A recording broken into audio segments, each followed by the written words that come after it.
Halo teman-teman sekalian, perkenalkan nama saya Agustina Oktaresa Manulang, peserta Latsar CPNS 2021, golongan 2 angkatan 16 kelompok 1, yang diampu oleh Dr. Randus Jumsadi Damanik SH MHOM. Baiklah, berikut saya akan memaparkan mind mapping akuntabilitas.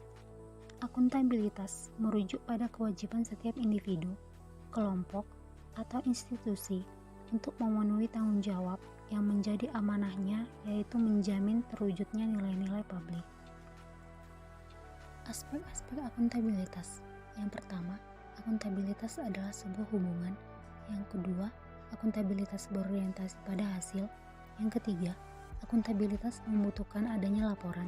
Yang keempat, akuntabilitas memerlukan konsekuensi. Dan yang kelima, memperbaiki kinerja. Tingkatan akuntabilitas.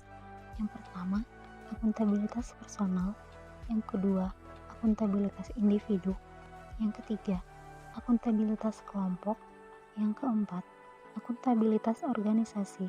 Dan yang kelima, akuntabilitas stakeholder.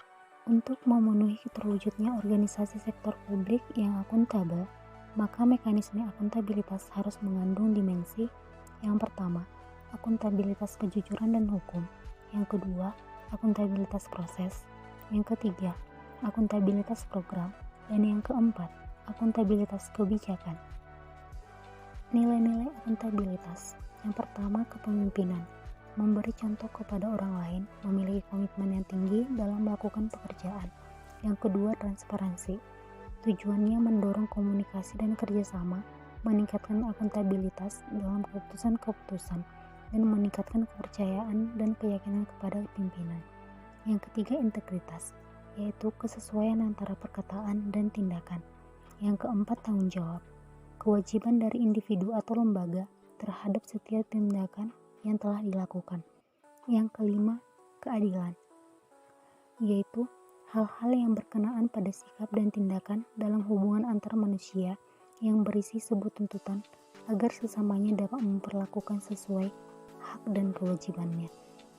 Yang keenam, kepercayaan, bahwa lingkungan yang akuntabel ada dari hal-hal yang dapat dipercaya. Yang ketujuh, keseimbangan.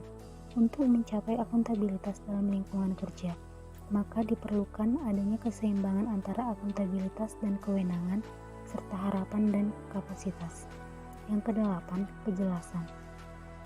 Mengetahui kewenangan, peran, dan tanggung jawab, misi organisasi, kinerja yang diharapkan organisasi, dan sistem pelaporan kinerja, baik individu maupun organisasi. Yang kesembilan, konsistensi. Menjamin stabilitas untuk mencapai lingkungan yang akuntabel. Mind mapping nasionalisme. Nasionalisme yaitu suatu sikap politik dari masyarakat suatu bangsa yang mempunyai kesamaan budaya dan wilayah serta kesamaan cita-cita dan tujuan.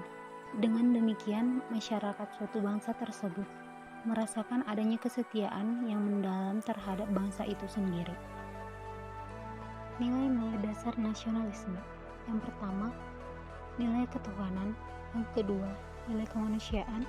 Yang ketiga, nilai persatuan. Yang keempat, nilai kerakyatan. Dan yang kelima, nilai keadilan. Baiklah rekan-rekan sekalian, sekian pemaparan dari saya.